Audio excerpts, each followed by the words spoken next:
ಆ ಜಿಲ್ಲೆಯಲ್ಲಿ ಆ ಹೋರಿನೇ ಫೇಮಸ್. ಆ ಹೋರಿ ಅಖಾಡಕ್ಕಿಳಿದ್ರೆ KK ಶಿಳ್ಳೆಗಳದ್ದೇ ಸೌಂಡು. ಆ ಹೋರಿ ಎಂಟ್ರೆ ಕೊಟ್ರೆ ಸಾಕು, ಅಲ್ಲಿ ಹಬ್ಬಾನೆ. ಆದ್ರೆ ಅಂತ ಹೋರಿ ಇಂದು ಬಾರದ ಲೋಕಕ್ಕೆ ಹೋಗಿದೆ. ಇಷ್ಟಕ್ಕೆ ಅದೆಷ್ಟೋ ಮಂದಿ ಕಂಪನಿಯನ್ನ ಮಿಡಿದಿದ್ದಾರೆ. ಈ ಕುರಿತು ಒಂದು ಕಂಪ್ಲೀಟ್ ಸ್ಟೋರಿ ಇಲ್ಲಿದೆ ನೋಡಿ.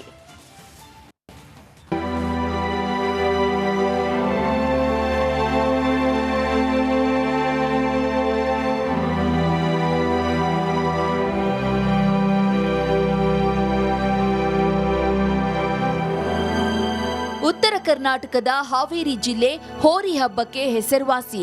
ಹಾಗೆಯೇ ವಿಶೇಷ ಹೆಸರಿನ ಹೋರಿಗಳು ಅವುಗಳದ್ದೇ ಆದ ಅಭಿಮಾನಿ ಬಳಗವನ್ನೊಂದಿವೆ. ಅದರಲ್ಲಿ ಈ ಹೋರಿ ಕೂಡ ಒಂದು. ಇದು ಹಾವೇರಿಯ ನಾಗೇಂದ್ರನಮಟ್ಟಿಯಲ್ಲಿನ ರಾಕ್ ಸ್ಟಾರ್ ಹೆಸರಿನ ಕೊಬ್ಬರಿ ಹೋರಿ.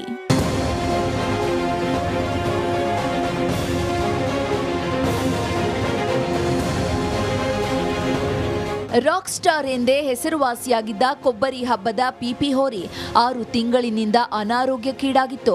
ವಯೋಸಹಜ ಕಾಯಿಲೆಯಿಂದ ಇಂದು ಬಾರದ ಲೋಕಕ್ಕೆ ಪಯಣಿಸಿದೆ. ಹೀಗಾಗಿ ಹೋರಿಯ ಅಭಿಮಾನಿ ಬಳಗ ಕಂಬನಿ ಮಿಡಿದಿದೆ. ಅಷ್ಟೇ ಅಲ್ಲ, ತಮ್ಮ ನೆಚ್ಚಿನ ಹೋರಿಯನ್ನ ಶೃಂಗಾರಗೊಳಿಸಿ ಟ್ರ್ಯಾಕ್ಟರ್ನಲ್ಲಿ ಮೆರವಣಿಗೆಯನ್ನ ಮಾಡಲಾಯಿತು.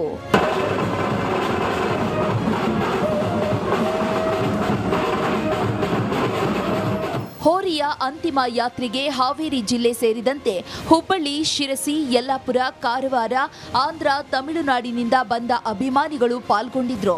ಇನ್ನು ಮನೆ ಮಗನಿಗಿಂತ ಹೆಚ್ಚಾಗಿತ್ತು ಅಂತ ಹೋರಿ ಮಾಲೀಕ ನೆನೆದು ಭಾವುಕರಾದ್ರು. ನೋಡ್ರಿ, ಇಂಥ ಹೋರಿ ಅಂತ ನಮ್ಗೆ ಹುಡುಕಿದ್ರು ಸಿಗೋದಿಲ್ಲ.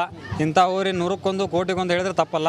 ಯಾಕಂದ್ರೆ ಇದು ಮಾಡಲಾರ್ದ ಕೆಲಸ ಇಲ್ಲ. ನಮಗೆ ಕಮ್ತಾನ ಮಾಡಿಕೊಟ್ಟದ, ನಮ್ಗೆ ಹಬ್ಬನ ಮಾಡ್ಯದ, ನಮ್ಗೆ ಗಾಡನ ಮಾಡಿಕೊಟ್ಟದ, ಎಲ್ಲಾ ಥರದಿಂದ ನಮ್ಗೆ ಉಪಯೋಗ ಮಾಡಿಕೊಟ್ಟದ. ಎಲ್ಲ ಒಂದು ಮನೆ ಮಗನಿಗಿಂತಾನೆ ಹೆಚ್ಚಾಗ್ಯದ. ಲಕ್ಷಾಂತರ ಜನರ ಪ್ರೀತಿ ಗಳಿಸಿದ ರಾಕ್ ಸ್ಟಾರ್ ಹೋರಿಗೆ ಮೆರವಣಿಗೆ ಮೂಲಕ ಅಂತಿಮ ನಮನವನ್ನ ಸಲ್ಲಿಸಲಾಯಿತು.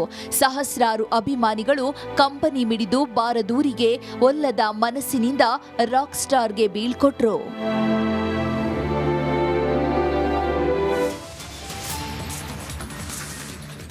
ಮಲೆನಾಡ ಲೋಕ ಕಾವು ದ್ವಿಗುಣವಾಗಿದೆ.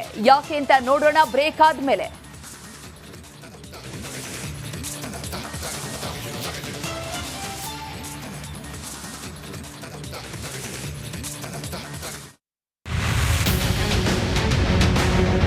ಈಗ ಒಂದು ಬ್ರೇಕ್ ಆದ ನಂತರ ಮೈಸೂರು ಲೋಕಸಭಾ ಕ್ಷೇತ್ರದಲ್ಲಿ ಏರ್ಪಟ್ಟಿದೆ ಬಿಗ್ ಫೈಟ್. ಮಹಾರಾಜರು ಗೆಲ್ತಾರ? ಸಿದ್ದರಾಮಯ್ಯ ಪ್ರತಿಷ್ಠೆ ಗೆಲ್ಲುತ್ತಾ? ನಾವು ಕೊಡ್ತೀವಿ ಮತದಾರರ ಹಿಂಟ್. ಪ್ರಧಾನಮಂತ್ರಿ ಅವರ ವರ್ಚಸ್ಸು ಹೆಚ್ಚಾಗ್ತಾ ಹೋಗ್ತಾ ಇದೆ. ಕಳೆದ 10 ವರ್ಷದಿಂದ ಅವ್ರು ಮಾಡಿರುವ ಕೆಲಸ.